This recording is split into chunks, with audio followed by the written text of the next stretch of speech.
So congratulations to Kalonga na Kiara kunenge kwaita nhumbu uku. Let me just read what Kalonga posted. Hanzi kuno kune andituma kunotenga munyeve nerice muPick n Pay akatodya kupedza achiti zvikunaka stereki. Zviriko here ndatya. Aiwa kunenge kuri kuita macravings. Kukebhino kunenge kusina kumbomira zvakanaka. Mhino yamai Kalonga inenge yanga ichiratidzawo. Mukatarisa mavidheos avo mazuva ano pane zvinenge zviri kuitika chete.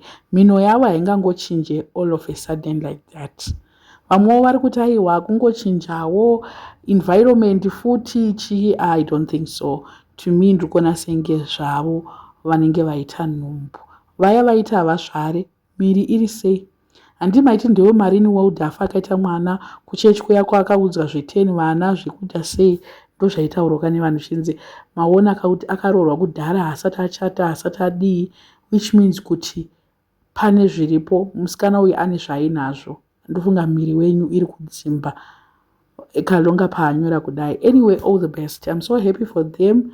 Mhuri yavo inenge yakura very soon. They are still young and we are so excited. A lot of people are just excited the way I am kuvaona vachi-enjoya madays avo ekutanga. I think this is how they are actually announcing to us that something is actually backing in Kiara's tummy.